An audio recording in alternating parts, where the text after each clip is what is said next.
Hello everyone. तो आज के इस वीडियो में हम लोग बात करेंगे प्रॉप्स के बारे में। पिछले वीडियो में मैं आपको समझाया था कंपोनेंट्स के बारे में, और एक कंपोनेंट्स हम लोगों ने बनाया था वेलकम कंपोनेंट, जो कि क्या करता है, एक टेक्स्ट शो कराता है। Welcome to React Native course, इस टाइप का एक टेक्स्ट शो कराता है। तो कंपोनेंट्स क्या होता है, मैं थोड़ा सा फिर से बता देता हूँ कि एक ब्लॉक ऑफ कोड जो आप बार बार यूज़ कर रहे हैं तो उसको आप कंपोनेंट बना देते हैं, और वो कंपोनेंट आप जितना बार कॉल कीजिएगा उतना बार आपका ये कंपोनेंट शो करा देगा। तो मान लीजिए जैसे कि ये टेक्स्ट शो करा रहा, तो मैंने इसका कंपोनेंट बना दिया, और फिर मैं जितना बार ये कॉल करूँगा वो उतना बार ये मेरे ऐप में ये टेक्स्ट शो हो जाएगा। और जब भी मुझे चेंज करना होगा कुछ भी चीज़, तो ये मैं कंपोनेंट में ही जाके ये चेंज कर दूँगा। जैसे कलर रेड कर दिया तो हर जगह ये रेड हो जाएगा, ठीक है।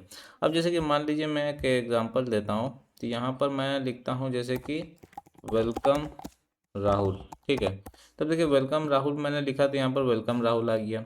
तो जितना बार मैं कंपोनेंट को कॉल कर रहा हूँ तो उतना बार वेलकम राहुल शो हो रहा। पर मैं चाहता हूँ कि मैं यहाँ पर नाम अपना जब भी कंपोनेंट कॉल करूँ तो मैं एक डिफरेंट नेम दूँ। जैसे कि मैं पहला कंपोनेंट कॉल किया तो वहाँ पर मैंने राहुल भेजा, दूसरा में मान लीजिए मैंने सुनील भेजा, तीसरा में मैंने टीना भेजा। तो इस टाइप का जब मैं चाहता हूँ कि जब भी मैं कंपोनेंट कॉल करूँ तो मैं अपना एक डिफरेंट नेम दूँ, तो उसके लिए मुझे क्या करना पड़ेगा। तो उसके लिए प्रॉप्स काम आता है। तो प्रॉप्स क्या होता है कि जब आप कंपोनेंट में कोई डेटा पास करना चाहते हैं तो आप प्रॉप्स की मदद से डेटा पास करते हैं। तो देखिए यहाँ पर क्या होगा, प्रॉप्स का फुल फॉर्म होता है प्रॉपर्टीज। तो यानी कि कंपोनेंट में हम लोग प्रॉपर्टीज दे सकते हैं। तो देखिए यहाँ पर मैं नेम प्रॉपर्टीज दूंगा। जैसे कि मान लीजिए मैंने एक नेम प्रॉपर्टीज दिया और यहाँ पर मैंने नाम रख दिया राहुल, ठीक है। फिलहाल मैं ये दोनों को भी बंद करता हूँ, ठीक है। मैंने यहाँ पर नेम दिया राहुल। एक काम करता हूँ, यहाँ पर मैं नेम देता हूँ सुनील, ठीक है। यहाँ सुनील दिया। अब यहाँ पर ये जो कंपोनेंट है यहाँ पर अब क्या आएगा, प्रॉप्स आ रहा है। तो कौन सा प्रॉप्स आ रहा है, यहाँ पर हमारा नेम प्रॉपर्टीज आ रहा है, ठीक है। तो यहाँ पर मैं क्या करूँगा, ये जगह में यहाँ पर मैं क्या लिखूँगा, प्रॉप्स डॉट नेम। अब देखिए प्रॉप्स डॉट नेम लिखा तो यहाँ पर सुनील है। अब मैं क्या करता हूँ, ये दोनों कंपोनेंट को मैं खोलता हूँ, ठीक है। अब देखिए यहाँ पर मैं क्या करूँगा, यहाँ पर जब भी मैं कंपोनेंट्स कॉल करूँगा तो यहाँ पर मैं नेम दे देता हूँ और वो नेम से हो जाएगा। अब यहाँ पर मान लीजिए फॉर एग्जांपल मैं देता हूँ राहुल, और यहाँ पर मैं देता हूँ टीना, ठीक है।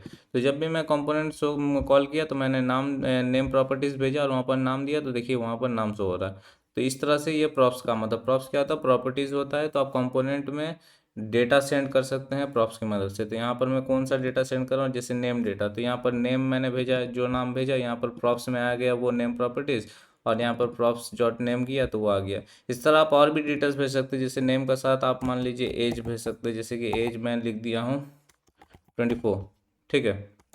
एज मैंने 24 दिया। अब यहाँ पर प्रॉप्स में वेलकम इतना, और यहाँ पर मैं लिखता हूँ एज प्रॉप्स डॉट एज, ठीक है। देखिए प्रॉप्स डॉट एज किया तो यहाँ एज 24 आ रहा। उसी तरह मैं बाकी जितना भी कंपोनेंट्स है उसमें भी अगर मैं एज भेजूँ तो यहाँ पर देखिए मैं एज भेज सकता हूँ। यहाँ पर मैं 35, 67, ठीक है ना। देखिए यहाँ पर जो भी चेंज करूँगा तो एक यहाँ पर मैंने एज दिया 42, देखिए आ गया। यहाँ पर मैं एज फिर बदल देता हूँ 86, तो देखिए 86 है। तो इस तरह से हम लोग डिफरेंट डिफरेंट प्रॉपर्टीज़ भेज सकते हैं अपने कंपोनेंट में, और यानी कि प्रॉप्स की मदद से हम लोग डिफरेंट डिफरेंट डेटा भेज सकते हैं अपने कंपोनेंट में, और वो डेटा शो करा सकते हैं। तो यानी कि अब एक ही कंपोनेंट में बनाया हूँ पर यहाँ पर डिफरेंट डिफरेंट प्रॉपर्टीज़ में भेज रहा हूँ। यानी कि नेम प्रॉपर्टीज़ में भेजा तो ये कंपोनेंट में मैं नेम दूसरा भेजा, एज दूसरा भेजा। ये कंपोनेंट कॉल किया तो फिर मैंने नेम और एज दूसरा भेजा, तो वो दूसरा दूसरा शो होगा। तो इस तरह से हम लोग कंपोनेंट की मदद से, प्रॉपर्टीज़ की प्रॉप्स की मदद से कंपोनेंट में डेटा भेज सकते हैं। और ये डेटा को कैसे एक्सेप्ट करेंगे, यहाँ पर प्रॉप्स लेंगे और प्रॉप्स डॉट नेम करने से ये नेम आ गया, प्रॉप्स डॉट एज करने से तो जो भी आपका प्रॉपर्टीज़ रहेगा वो यहाँ पर हो जाएगा। अब इसको एक ऐसा तरह से कर सकते हैं। अब जैसे प्रॉप्स में हमारा नेम और एज आ रहा है तो मैं इसको डिस्ट्रक्चर कर सकता हूँ। हम लोगों ने डिस्ट्रक्चर सीखा भी था। तो यहाँ पर क्या क्या आ रहा है, नेम आ रहा है और एज आ रहा है, तो इसको मैं डिस्ट्रक्चर कर दिया। तो मुझे यहाँ प्रॉप्स लिखने का दरकार नहीं है, मैं यहाँ पर सिर्फ नेम लिखूँगा, देखिए आ गया, सेम चीज़ है। तो यहाँ से आप प्रॉप्स ने भी लिख के आप इसको डिस्ट्रक्चर, मैंने प्रॉप्स के अंदर क्या क्या आ रहा है, नेम और आपका एज आ रहा है, तो उसको डिस्ट्रक्चर कर लीजिए, ठीक है ना। तो डिस्ट्रक्चर करने से आपका यहाँ पर डायरेक्टली नेम और एज हम लोगों ने निकाल लिया डिस्ट्रक्चर करके, और यहाँ पर नेम और एज शो करा दिया। तो इस तरीके से हम लोग प्रॉप्स की मदद से कंपोनेंट में डेटा भेज सकते हैं, डिफरेंट डिफरेंट डेटा, और फिर डेटा को हम लोग यहाँ पर शो करा सकते हैं जैसे भी आप डेटा को यूज़ करना चाहें, ठीक है। तो ये है प्रॉप्स का काम।